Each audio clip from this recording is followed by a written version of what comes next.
Mon enseignement durant ces jours va tourner autour du livre de Job. Job est un homme qui traite avec un Dieu avec lequel il n'y avait pas d'abord la loi telle qu'elle a été prescrite par Moïse. J'espère que vous savez que tout l'Ancien Testament n'est pas sous la loi. La loi commence avec Moïse, mais l'histoire ne commence pas avec Moïse. La Bible qualifie Job d'un homme droit et intègre. Et il était puissant au point où Dieu trouvait un plaisir particulier à la vie de cet homme. L'une des choses qui m'a le plus convaincu que Dieu ne refusera jamais ma prière, c'est l'histoire de Job. Parce que voici, Dieu convoque une réunion et Satan se retrouve à cette réunion. Et Dieu lui dit, as-tu remarqué mon serviteur Job? Il dit non, il n'y a personne. Je l'ai remarqué. Il dit, il n'y a personne comme lui. Et Satan commence à converser avec Dieu à la réunion où les enfants de Dieu sont là. Et puis il lui dit, permets-moi de le toucher. Cela veut dire qu'il fait une prière à Dieu à laquelle Dieu répond. Si Dieu répond aux sollicitations du diable, de Satan, il n'a aucune raison de refuser ma prière. C'est que la Bible nous mentionne clairement que Job, le diable a touché tout ce qui est à Job. Et ce qui est étonnant, c'est qu'il ne touche pas sa femme. Job est dans le malheur et ses amis viennent le voir. Pendant que ses amis viennent le voir, la Bible dit qu'ils vont observer. Quand ils observent le désastre, la calamité autour de Job, ils sont tellement ébahis, touchés, qu'ils n'osent pas parler pendant 3 jours. Et après cela, ses amis commencent à prendre la parole. Et leur discours, chacun d'eux a un discours qui est intéressant. Ils essaient de trouver les justificatifs derrière son état. L'une des personnes lui dit, tu as certainement péché. Tu as certainement ouvert la porte à certaines choses. Et Job va prendre toujours la parole pour défendre ces gars. Il va leur dire, vous n'êtes pas plus juste que moi. Et ce que vous savez, je le sais. Et quand il finit tout cela, Dieu va rentrer en scène. Et c'est là où mon message commence. Après que sa femme lui ait parlé, après que ses 3 amis lui aient parlé, il avait besoin de comprendre qu'est-ce qui se passe. Et Dieu donne une parole qui est intéressante. Il dit, Job chapitre 28, le verset 3, Dieu dit, c'est l'homme qui fait cesser les ténèbres. C'est la responsabilité de l'homme de faire cesser les ténèbres. Si vous lisez la Bible, Dieu n'a jamais mis entre ses mains à lui la responsabilité d'écraser le diable. C'est pourquoi pour traiter avec le diable, Dieu s'est fait homme. Parce que Dieu ne veut pas traiter avec le diable. Il dit c'est à l'homme, pas à Dieu. C'est à l'homme, pas aux anges. C'est à toi. Nous sommes à Oméga, une lumière se lève pour toi. Et le Seigneur dit, voici je vous ai donné le pouvoir de marcher sur les serpents, sur les scorpions. À qui il a donné? Et il va dire, c'est l'homme qui fait cesser les ténèbres. Il pénètre jusqu'aux extrêmes limites. Il explore la pierre cachée dans l'obscurité et l'ombre de la mort. Il y a une vérité profonde dans ce texte, c'est que Dieu a établi des lois et l'homme a la responsabilité de les découvrir.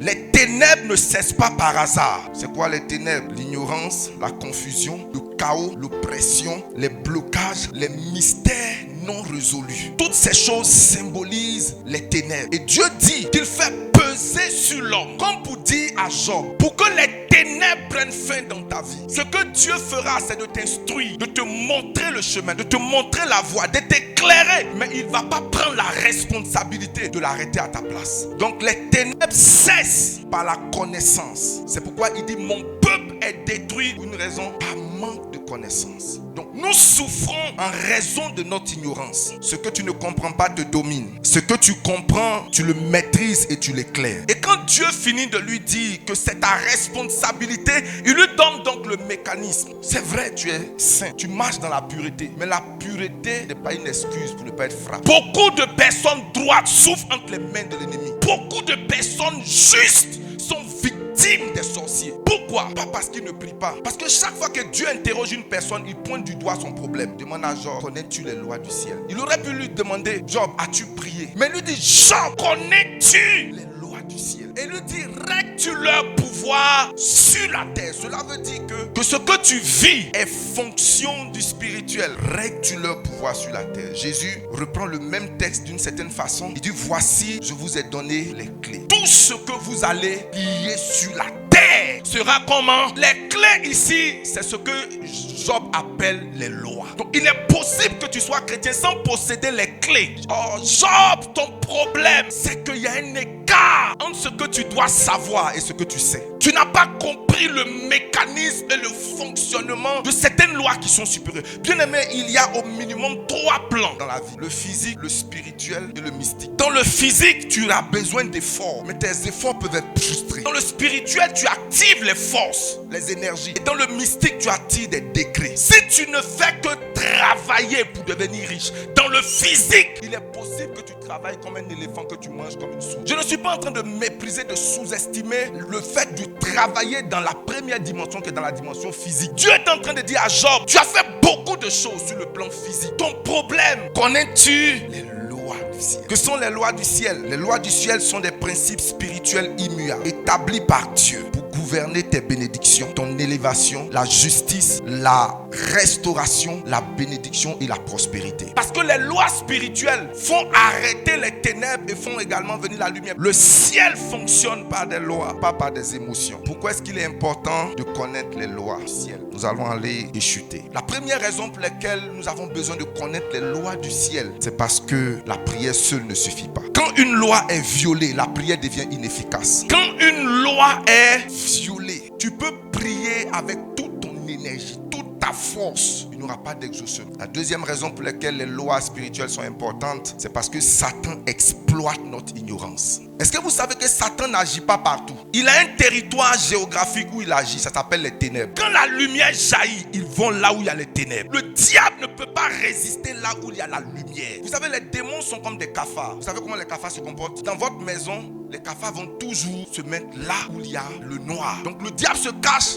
dans le noir de l'ignorance, dans le noir du péché, dans le noir du manque de connaissance. Partout vous voyez le diable être à l'aise dans une vie, c'est parce que son territoire est garanti. Les ténèbres surgissent là. La troisième raison, c'est parce que Job lui-même ignorait les lois de Dieu. Comment je le sais? Dieu dit beaucoup de choses. Connais-tu les lois du ciel? Fais-tu apparaître les signes du zodiaque? Conduis-tu la grande et la petite ours? Depuis que tu existes, as-tu parlé au matin? As-tu déclaré des choses à l'aurore? Sais-tu la méchanceté de telle journée? Et ce qui est intéressant, c'est que à tout cela, Job répond et il dit, tu sais toutes choses. C'est une réponse religieuse, mais quand on va au verset 42, au verset 3 du chapitre 42, Job dit, j'ai parlé et j'ai agi sans comprendre des merveilles qui me dépassent. Comme pour dire, j'ai marché avec un Dieu sans connaître les lois. Dieu n'enlève pas toutes les ténèbres sans la participation de l'homme. La connaissance est une lampe éternelle. Les ténèbres sont souvent le résultat d'un manque de conscience. Psaume 82 verset 2 dit, ils n'ont ni savoir, ils n'ont ni intelligence. Par conséquence, ils marchent dans les ténèbres. Donc la connaissance et l'intelligence atténuent et mettent fin aux ténèbres dans nos vies. Dieu se cache pour que nous puissions davantage le découvrir. L'une des premières lois dont j'aimerais parler, l'une des premières lois spirituelles dont je voudrais parler, c'est la loi de l'égalité spirituelle. Le monde spirituel fonctionne sur la base de la légalité. Même Satan ne peut pas violer la légalité spirituelle. Le monde spirituel est régi par la légalité. Le monde spirituel honore la légalité. Quand Dieu t'envoie, la terre va se soumettre.